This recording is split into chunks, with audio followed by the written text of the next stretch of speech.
จะได้ไปรับตีปุ่นก่อนนั่นวัดบรรพตสถิตนี่ได้ไปก็บ่ได้ไปก็ว่าหมอนัดธรรมกะครับหมอนัดนี่นะนักแก่พ่องจะไปหันดิดไปยื้อพอเอาใบมาอ่านพอจับวันที่หมอนัดพอดีไม่ได้ไปอะทุลุงก็ลายอยู่เนอะที่เปิ้นแจ้งมาอย่างนั้นก็ไม่เป็นไรเนาะวัด แม่อุ้ย แม่อุ้ยอย่างก็แม่อุ้ยเกษณีอันนี้ก็ถ้าบ่ไปถ้าบ่ได้ไปที่บรรพตสถิตก็คงจะส่งทางไปรษณีย์ไปรษณีย์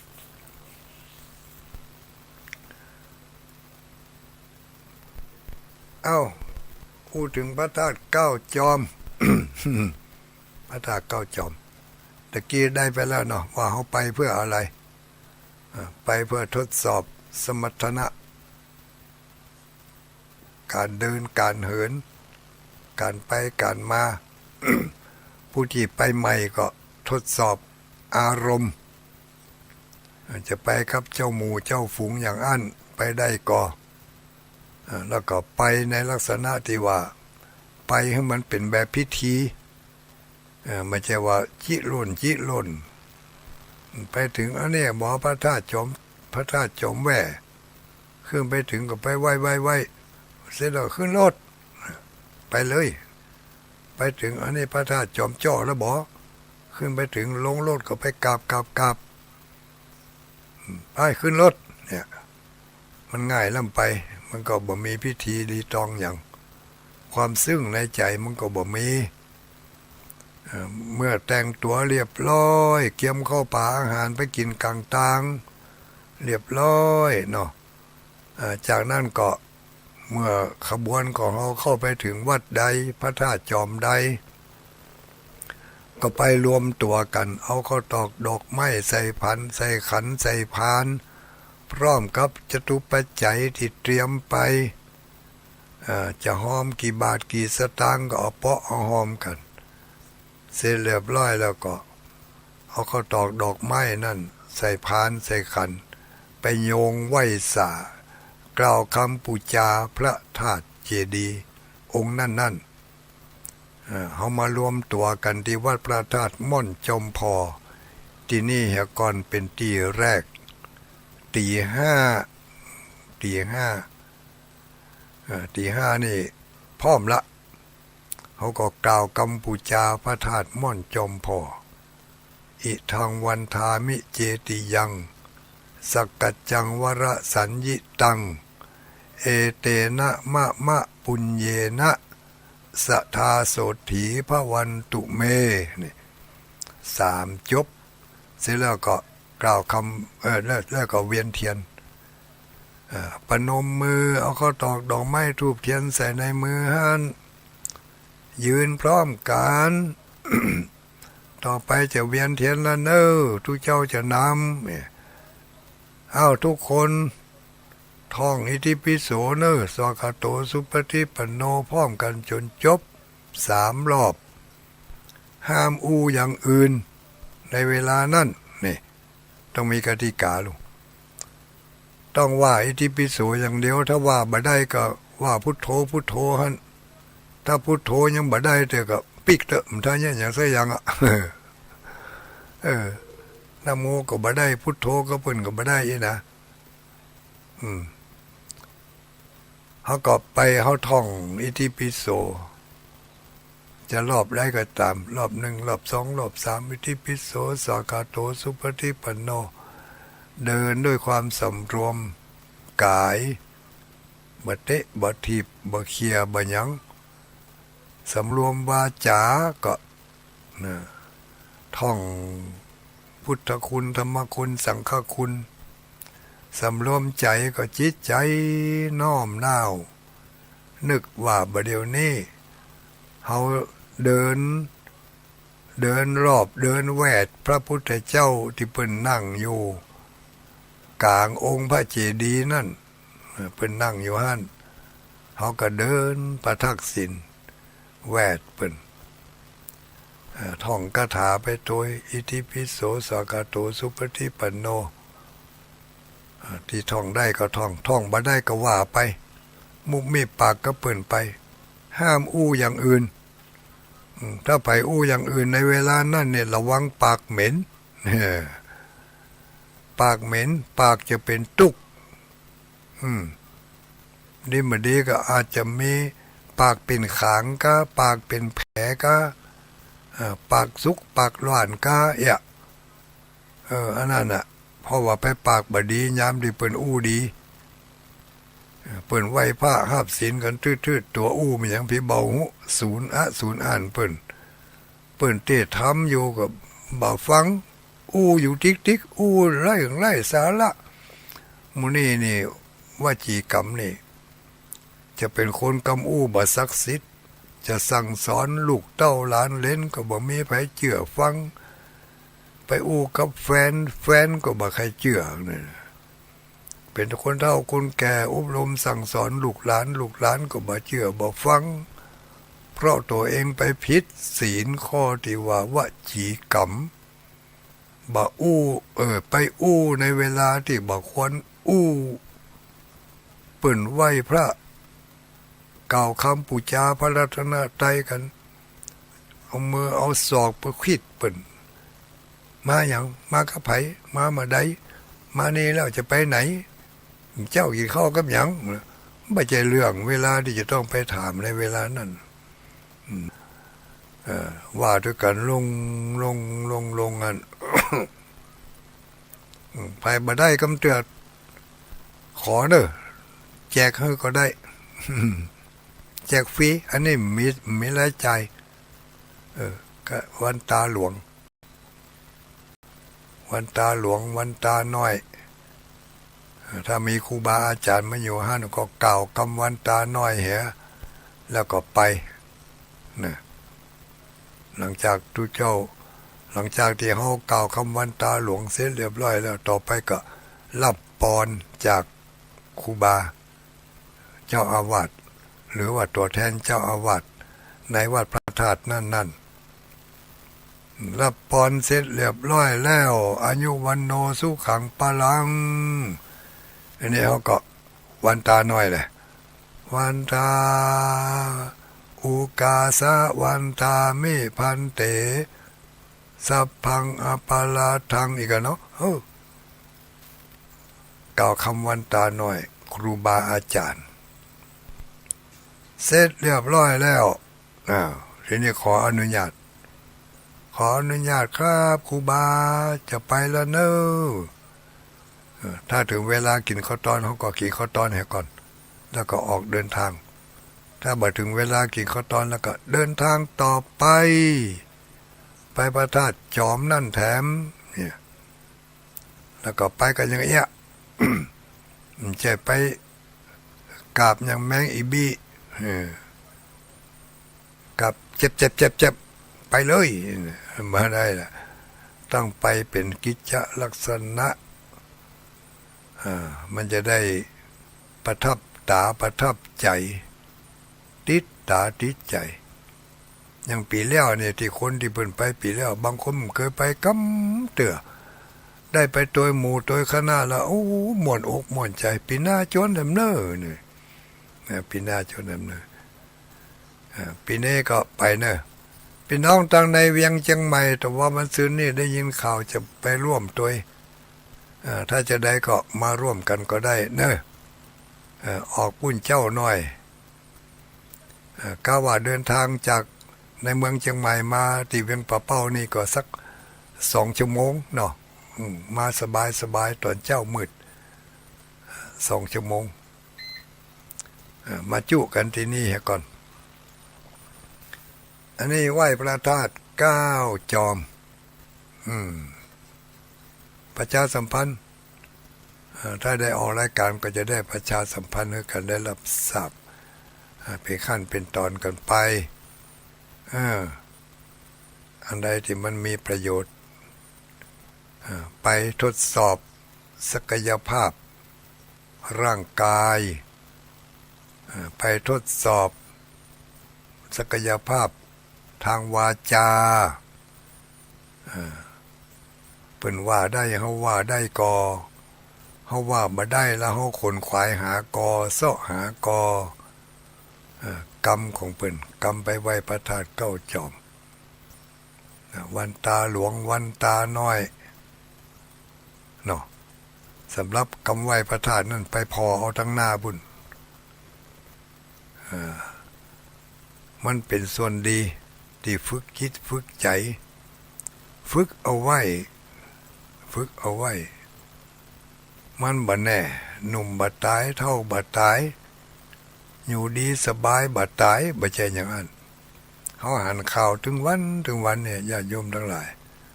แต่เจ้าก็หันข่าวมาวิปริตพิษแผกอสออีกหาเนาะอสอก็ว่าสอเอาปืนยิงกราดคนในร้านอาหารเนี่ย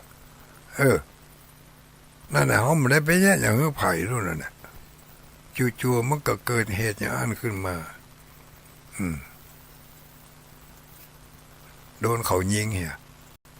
ตายไปกี่คนไม่รู้ไม่ได้อ่านข่าวละเอียดเนาะหรือบางทีไปงานหั่นงานนี่เกิดอุบัติเหตุกลางทางเนี่ยหรืออยู่บ้านอยู่จองวันดีคืนดีแก้นลมหายใจแก้นลมหายใจถูกเก่า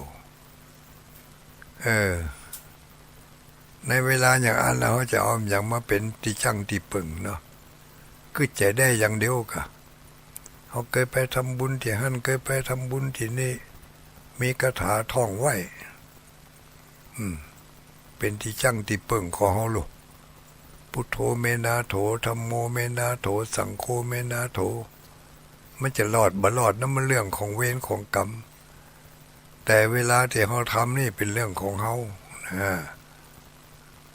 ถ้าเรื่องของใครของมันถ้าถึงเวลามาจะไปฝึกเอาในเวลานั้นนี่อย่างที่ทุลุงเคยเปรียบเทียบเนาะ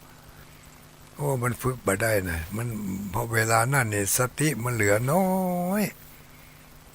นอกนั่นจะเป็นความกังวลห่วงใยอะไรอาวรณ์ความกลัวความวิตกกังวลสปะสเปดมันมาลุมมาตุ่มมดสติปัญญาที่จะมาระลึกถึงพุทโธธัมโมสังโฆนี่น้อยละถ้ายิ่งบ่ได้ฝึกหัดมาซ้ำให้นึกหาถึงปะ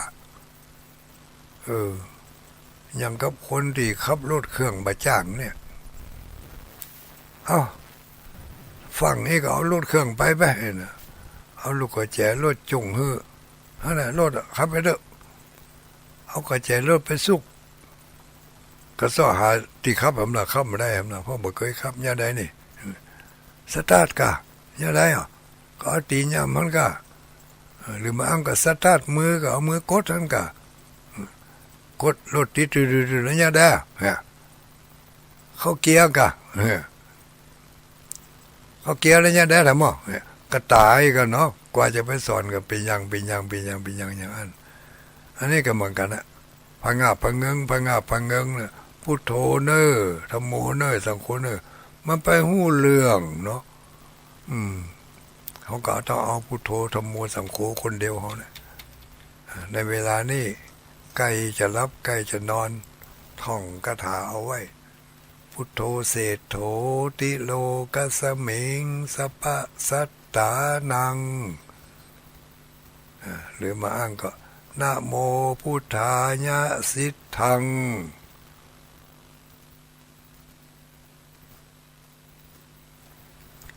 นะหลุดโมถอนพุทธอทาลุดยะตกสวหายนะโมพุทธายะสิทธังนะหลุดโมถอนนะ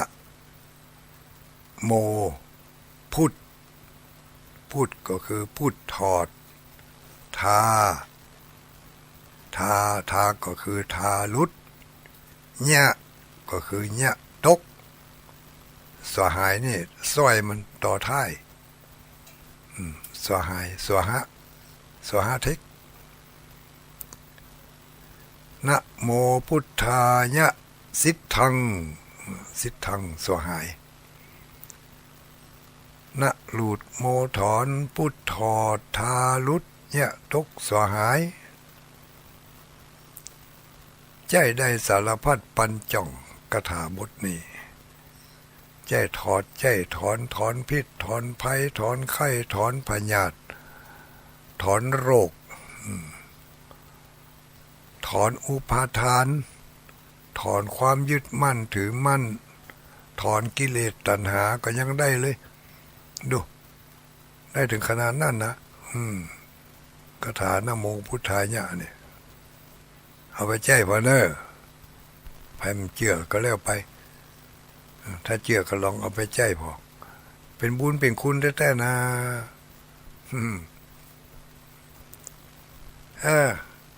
ญาติโยมปฏิทินติวัดม่อนจอมพอปีนี้เป็นการประชาสัมพันธ์พระเผยแผ่ทางสถานีวิทยุเป็นปีที่2ละเผยแผ่ พระเผยแผ่ใครได้ก็ปูชาเอาแจกบ่ได้คือพอพิมพ์มา 4,000 เล่ม 4,000 ฉบับ 4,000 ฉบับเพียงพอต่อการแจกจ่ายศรัทธาญาติโยมปีแล้ววิทย์ถูกได้สั่งพิมพ์เพิ่มปีนี้ก็ป้องกันเบอร์มันวิทย์หมดแล้วหมดเลยไม่ต้องสั่งแถมหมดข้าวแล้วแสนป่ายกันเนาะโอ้ใจย่อยๆนะพระป่าเตือหนึ่งมันไปได้หัวเงินแสนนี่เนาะก็เอามาลงทุนลงหอนให้กับอุบาสกอุบาสิกาเฮาทั้งหลายจะได้มีความชื่นอกชื่นใจก็อาศัยบุญตัวนี้แหละที่หมู่เฮาทั้งหลายนี่แหละก็ว่ากันไปปออุ้ยสุนันขันทังเนอะยังไม่ได้ส่งเตือนเนอะจะฝากละอ่อนไปก็กลัวละอ่อนบ่ฮู้ที่บ้านก็เลยไม่ได้ฝากไปสักคำถ้าได้ถ้ามีไผมาทางเพศก็มาเอากันแล้วกัน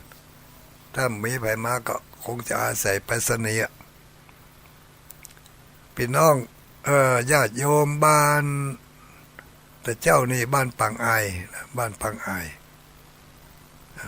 ายก็ทวงมาถ้ามีไผไปไผมาจะฝากไปเนี่ยก็คงจะมีอยู่เนาะเห็นสักวัน2 วันบ้านอื่นมันไกลก็ตามสะดวกตามสบายตามอัธยาศัยวันนี้ใช้เวลากับญาติโยมทั้งหลายมามีสาระพ่องไล่สาระพ่องก็บ่ว่ากันเนาะเดี๋ยววัน จะรับสายสักน้อยหนึ่งรับสายสักน้อยหนึ่งแล้วก็จะได้ทักทายกันมีไผพ่องสภาวัฒนธรรม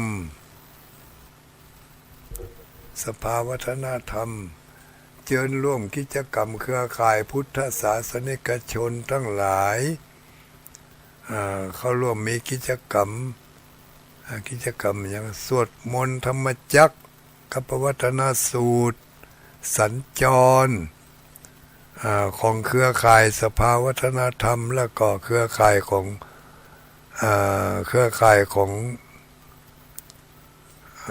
อย่างนะพุทธสมาคม ชุมลมน้อยหนานพออาจารย์แกวัดเนาะอันนี้เพิ่นจะมีการสวดธรรมสัญจรกันปิดรายการธรรมสัญจรในวันที่24เดือนธันวานี่เนอวันพุธกันนี่เนาะวันนี้วันที่23นี่วันที่24วันพุธนี้ที่วัดแม่ขจารตำบลแม่จีดีเขตหนึ่งอำเภอเวียงเป้าเวลาบ่ายโมงพี่น้องพุทธบริษัทศรัทธาญาติโยมคลื่นสีขาวก็เฮาอยู่ในแถบนั้นไปร่วมกับเปิ้นเห็นเนอไปตั้งแต่7 โมงเลยเพราะมีกิจกรรมอย่างอื่นอยู่มีกิจกรรมอย่างอื่นที่วัดแม่ขจารนะเพื่อจะมีการทำบุญอะไรอย่างนั้นทำบุญสักการะระลึกถึงวัดแม่ขจารที่ได้สร้างพระธาตุเจดีย์มาเป็นเวลา20 ปีครบไขว่แล้วเพื่อจะได้ฉลองที่อายุของพระธาตุได้20 ปีจะฉลองวันพรุ่งนี้วันพรุ่งนี้กันเนาะที่24วันอังคารที่24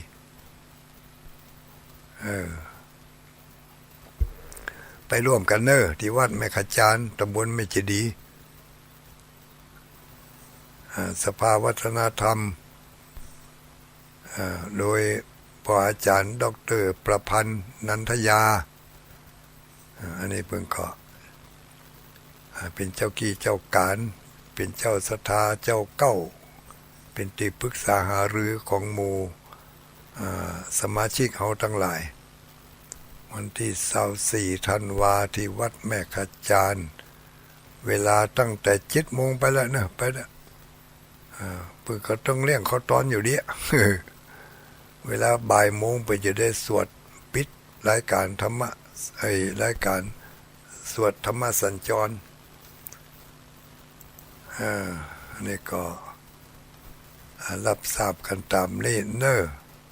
ยังมีมันยังทำในบริการในวันที่24วันที่24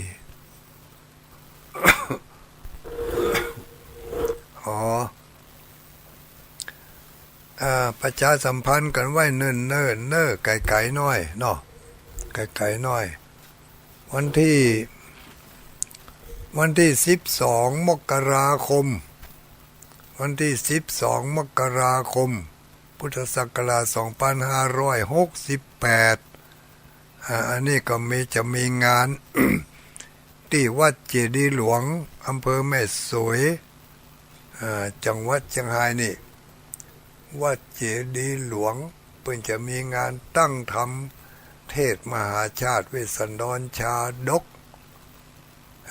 ในวันที่12 มกราคมเนอะญาติโยมเฮาทั้งหลายที่อยู่สายเหนือสายใต้อยู่ไกลอยู่ใกล้ถ้ามีโอกาสได้ไปก็ขอเชิญนะวัดเจดีย์หลวงวัดเจ้าคณะอำเภอแม่สวยท่านอาจารย์พระมหาสุบรรณ เพื่อจะได้ตั้งธรรมเทศธรรมหลวงตั้งธรรมหลวงเทศธรรมมหาชาติงานนี้เขานิมนต์ทุลุงไปเทศด้วยเนอะฮัลโลจะได้ไปเทศธรรมมหาชาติเวสสันดรกันชักคติเนาะกันชักคติมาจะเทศได้ก็เปิ่นวันนี้ฮะนิมนต์ทุลุงไปเทศธรรมกันชักคติเวลาบ่าย3 โมงที่วัดเจดีย์หลวงเนอะวันที่12 มกราคม68ก็ไปร่วมกันเรานั่งก็มีงานอย่างทำมีงานอย่างทำงานอย่างของงานวัดปุ่นกับวัดบรรพตสถิตนะกันเนาะอันนี้ก็ที่25 26วันที่25นี่พระนักจัดรายการคลื่นสีขาวจะไปไหว้ไปสาพระเดชพระคุณท่านอาจารย์พระมหานพดลที่ เพิ่นเป็นเจ้าอาวาสอยู่วัดบรรพตสถิตหั่นอันนี้ก็วันที่25ไปกันครั้งหนึ่งวันที่วันที่26นี่ปล่อยหลวงเอาข้าวน้ำโภชนะอาหารกันไปอ้าว25 26แล้วก็วันที่ วันที่25ถึงวันที่30อันนี้ก็ที่วัดโบสถ์น้ำดิบอีกเนาะวัดโบสถ์น้ำดิบตำบลน้ำดิบอำเภอป่าซางจังหวัดลำพูนนี่เพิ่นก็จะมีงานเข้ากำลูกขมูลละกำวัดโบสถ์น้ำดิบตำบลน้ำดิบอำเภอป่าซางจังหวัดลำพูนวันที่25ถึง30ธันวามีโอกาสมีเวลาก็ไปเนอะ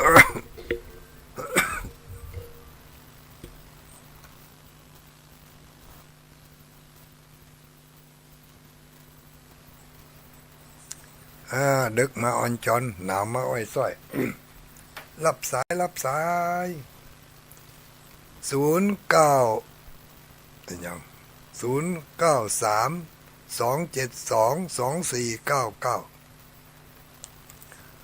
0932722499กำลังจะเปิดเครื่องญาติโยมทั้งหลายตะกี้ปิดไว้โหอย่างได้ยิงย่างมาได้มันว่าเฮ้ยสักอย่างโอ้มาลังมันมิดไว้ให้ก้าวิไปไหนสักทีเหรอ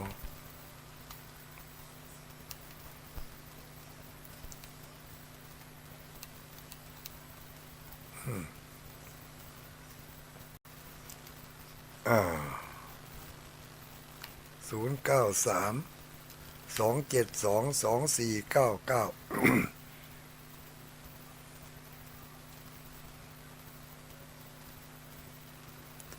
เอาละกำลังเปิดเครือข่ายซิมหนึ่งมาแล้วเจริญพรลูกไหนมาแม่อุ้ยยังปางกำแพงหินเจ้าเอาปางกำแพงหินโอ้ลืมชื่อปางกำแพงหิน ไปแอวตัวก็วันพุธสถิตมันได้ไฟเข้ามันหน่อไม่ขู่ไฟเจ้าโอ้ก็ย่างข้ามดอยหันไปก็น้อยเดียวมันได้แล้วข้ามดอยนี่ไก่นักแกกะไปไก่ยังพอไปถึงนั้น พอไปถึงลายแม่ตอนพอไปถึงที่ดอยสูงสุดดอยหันเขาก็น่าเขาก็นั่งเปื้อนละเมื่อคือมันไหลลงไปคนเดียวกะมันตึงจริงอยู่ลูกเป็นวัดขนาดทุลงอ่ะเป็นวัดเป็นไอ้อย่างเป็นวัดนะแม่นแล้วจะไปทุลงไปเนาะไปอยู่เสียคำพระเจ้าเมื่อใดที่มาปางกำแพงมานั่งเสียคำพระเจ้าบ่ค่ำแล้วหรือมันจะ3 โมงปลายก็ว่า4 โมงอย่างนี้ไปทานเหมยด้วยไปแวะทานเหมยแหกำแล้วก็ลวดปุ่งกลุ่มลงพุ่นมาได้มาตะวันออกไปตะวันตก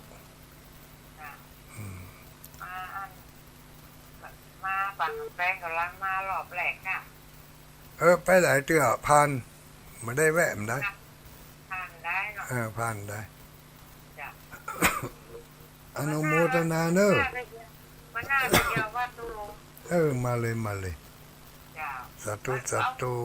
าซื้อปฏิทินคือบุญละได้มาแล้วกะฝากเขาซื้อว่ะดีอันอยู่ว่าสันทรายเขาซื้อคือละอ๋อดีสอนให้คนไปบ้านแม่เพื่อนเนาะจะเอาฝากมาให้ดีอนุโมทนาสาธุไหว้สา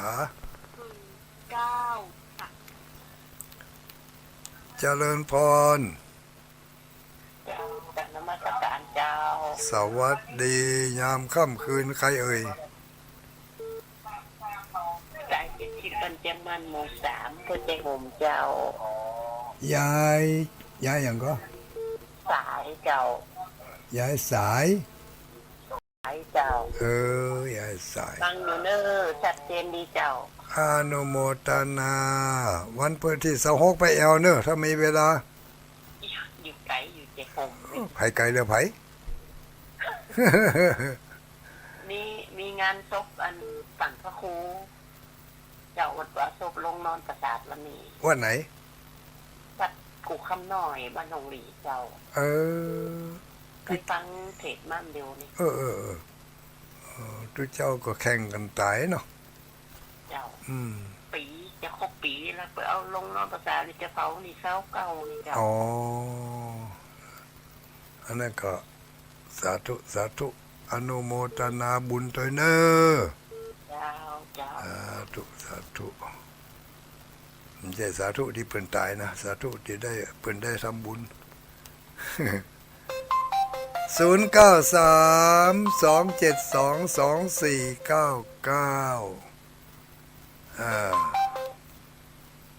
โทรเข้ามาเนี่ยโอ้มันตุงอย่างนี้เราจะรับบ่ได้เหรอก็เนี่ย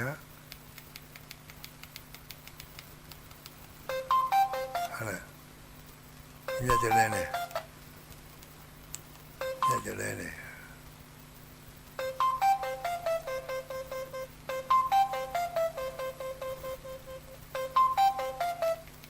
30 ปลายเนี่ยกว่ามันจะเสี่ยงหมูเรื่องกันเหตุก็หาอุ้ยมันตรงติ๊กๆอ่ะไปกดปิดที่ไหนก็ได้นะ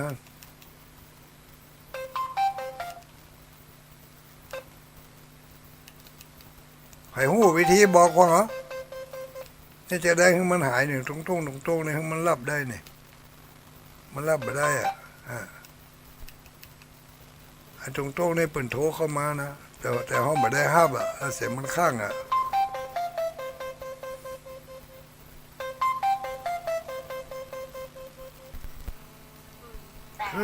อย่างก็เจริญพร เจ้าคุณลุงดอน ไหว้ซะ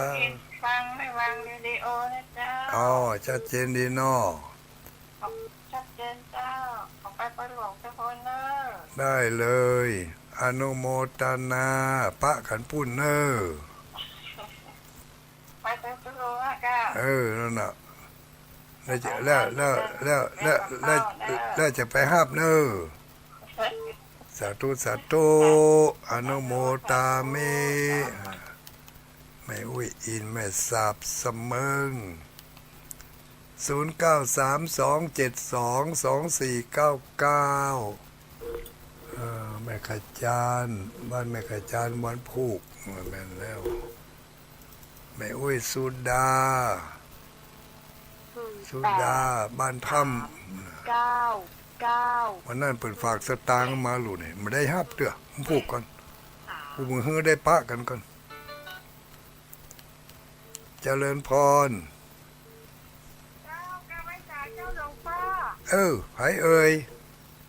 มาจ่ายบินกันนะจ๊ะมาส่งท่านอำเภอเมืองปาน อ๋อ อย่างนางฟังท่านขอบคุณหลวงพ่อจะนักเด้อเสียงนำคำสอนนะเจ้าเด้อ สาธุสาธุขอบคุณขอบใจ มีโอกาสได้ปะกันเนอ เจ้าขอบคุณเจ้า ฝากความคิดถึงไปหาตุลุงตัวเนอ จ้า ถ้าไปวัดก็บอกเขาเพื่อนโถยสาธุสาธุ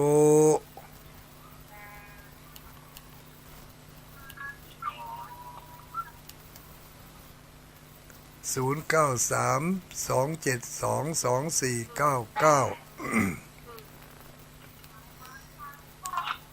เจริญพร ป้าไว้สาหลวงพ่อเจ้า ไผเอ่ย แม่กิกุลจันทุละหนองรองลำปางเจ้า อ๋อ ได้ปฏิทินหรือยัง ปฏิทินสั่งแม่เขามีไปเอาวันที่เช้าห้องกำลังได้เนาะ มารับประกันจะหายกลางตังเลย แต่นั่นน่ะถ้าจะหายจากกลางอีกแก่ ถ้ากรอบเพื่อเห็นเนี่ยใครจะบ่หาย เนาะ ถ้าบ่กรอบนี่บ่รับประกันเนอะ เอ๊ะ อนุโมทนาสาธุเนอะอุ้ยเนอะ สักเจ๋งจัดดีสถานีดารุณีนะ เออ เป็นกำลังใจให้คุณลุงนะ อ้าวขอบคุณเปิ้นเห็นเนอะ จ้า สาธุ ขอบคุณ สาธุ สถานีดารุณีด้วยเด้ สาธุสาธุอนุโมท จ้า นา สาธุสาธุเจ้า แม่อุ้ยสีกุลสันดุละหนองร่องลำปาง ห้าสาม อ่า เจ็ดสามหกห้า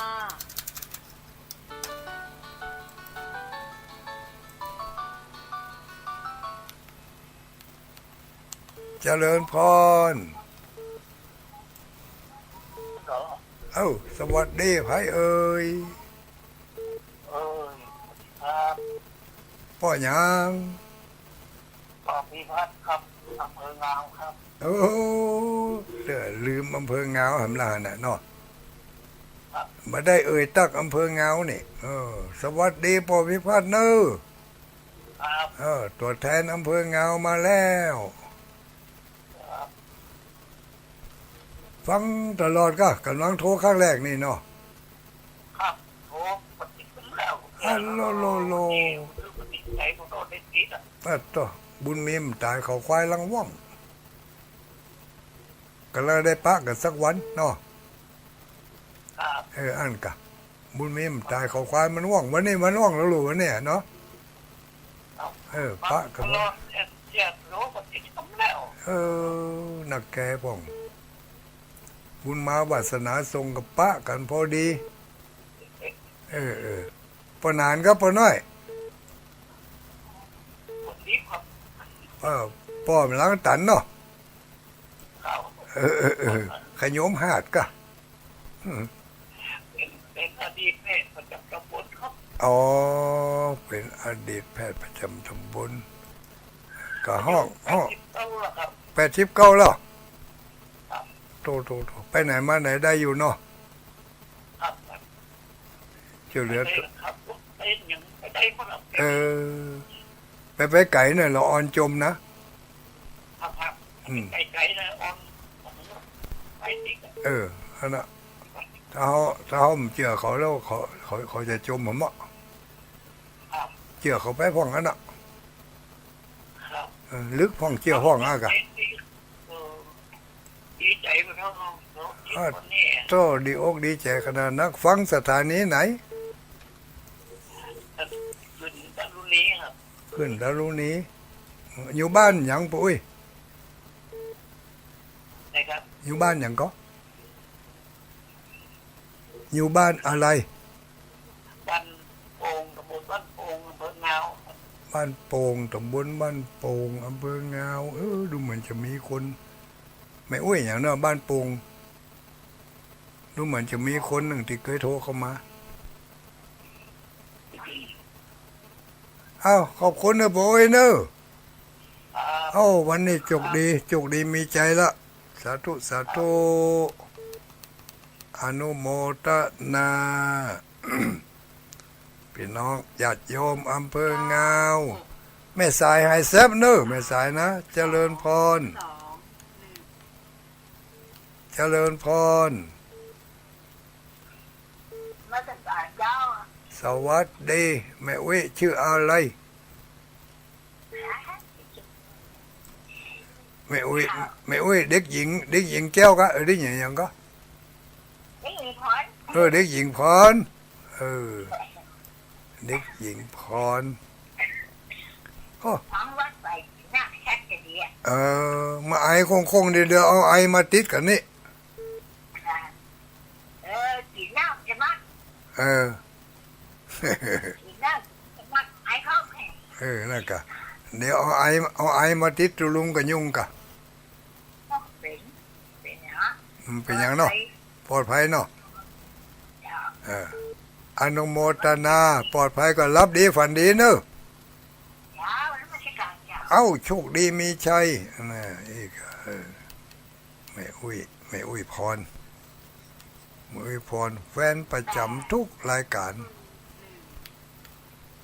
ถ้ามาได้โทรนี่มันได้หมดอุ้ยพรนี่เจริญพร ฮัลโหลสวัสดีทำราชการตู้ลุงน้อยเจ้า สวัสดีเจริญพรไผเอ่ย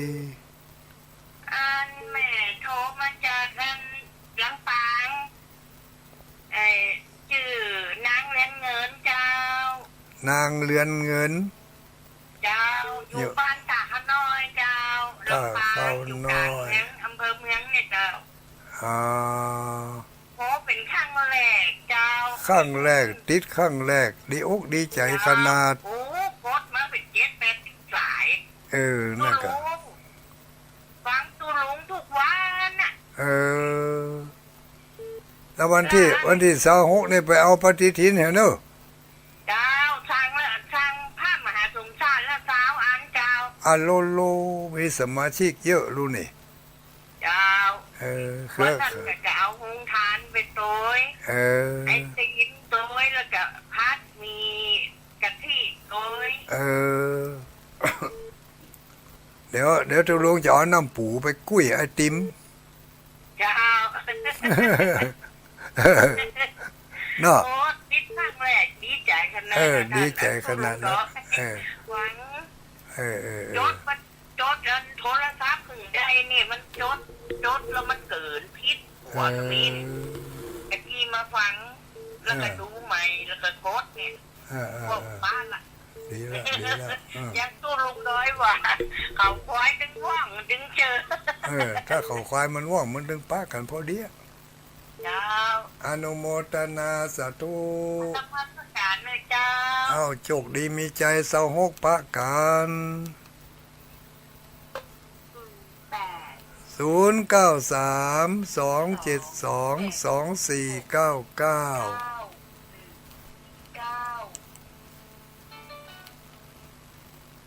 เจริญพร เจ้าแกก็จะเจ้าตู้ลุงน้อย อัลโหล แม่ตะเกียวศิลาพรสิทธิ์เตี้ยมะฮงหลักคุณและเจ้า ฟังชัดเจนดี ฟังขึ้น98.75ว่าช่วยจ่องซักนะเจ้า วันที่25 เจ้า 25 26ถึง30ไปแอลหาเนอ เจ้าแบบไหว้สาเด้อเจ้าทุรุงโดย เอา เจ้า โชคดีมีใจ สาธุสาธุรับดีฝันดี 6 8 9 3 4 10 เจริญพร4046เจริญพร เจ้า ไม่ว่าหยัง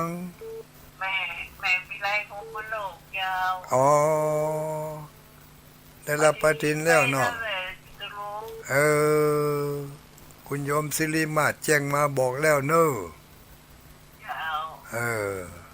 งามก่อปีนี้ ฮะ ปฏิทินงามก่อ มันอยู่นอกกูแน่ ว่า เจ้ายังได้พอกับเตียนเนาะ โอโล จ้าบางใครดีเจ้า อัลโล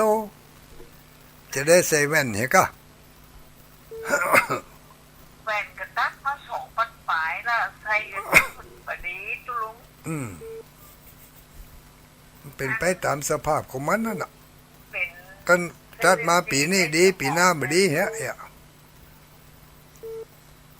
มันเป็นเส้นเลือดตีบในสมองนะเจ้า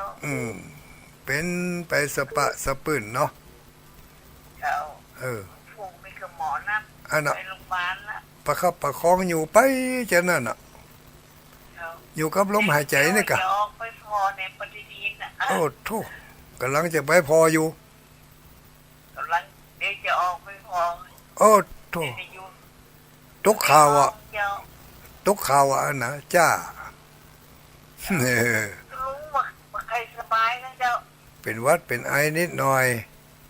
อ๋อ เป็นตามธรรมชาติของมัน เจ้า ตากฝนน้อยก็เป็นหวัดมันอากาศมันเปลี่ยนตัวเนาะ เจ้า อนุโมทนาสาธุสาธุสาธุจกดีมีใจ มีใครอีก หกสอง สาธุเจ้า หนึ่ง มีไปจ้า เก้าหนึ่ง ลายนี่ให้แซ่บเฮ้ยเจริญพร สวัสดีเนอะไผเอ่ย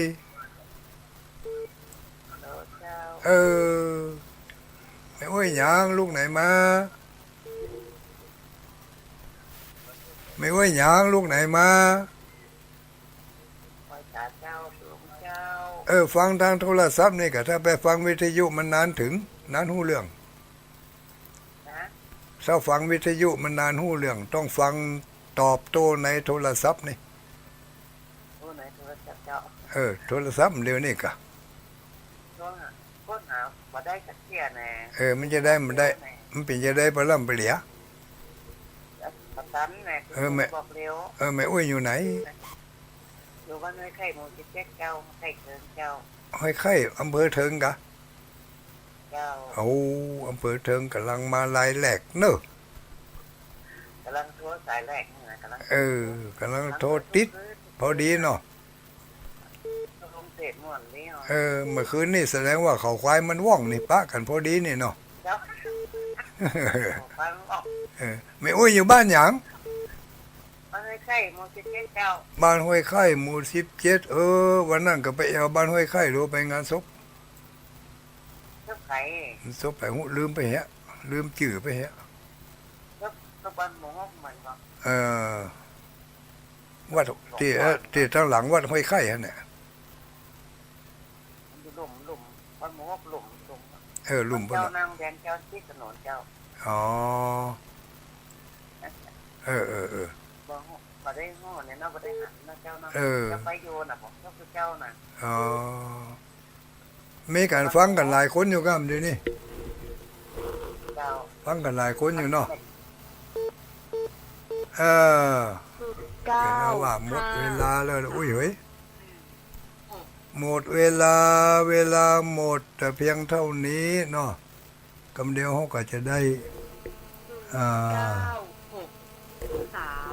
3 จะได้ 2 ล่ำลากันให้กรรมเจริญพร สวัสดีอุ้ยไปเฮ้ยไผไม่อุ้ยอย่างนี้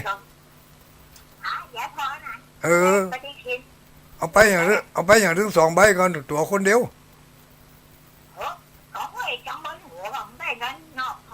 อัลโหลถ้าจะจัดการฝากไปให้เนอะจะจัดการฝากไปให้เนอะอำลาญาติโยมทั้งหลายไว้เพียงเท่านี้ก่อนเนอะสำหรับวันนี้ก็ขอความสุขความสวัสดีโชคดีมีใจจงบังเกิดมีแก่อุบาสกอุบาสิกาคณะศรัทธาทั้งหลายจุผู้จุคนรับดีฝันดีโชคดีมีใจเนอะต่อไปก็เพลงพระธาตุเก้าจอมจะต่อท้ายนิดหน่อยเจ๊เอามาเก้าจอมจบก่อนเนอะไปฟังนี่เถอะสาธุสาธุ สิ่งศักดิ์สิทธิ์บันดาลช่วยดลให้ทุกคนพบความรุ่งเรืองพระธาตุเก้าจอมขอกราบน้อมเล่าให้ท่าน ตกจากที่สูงเรียก1669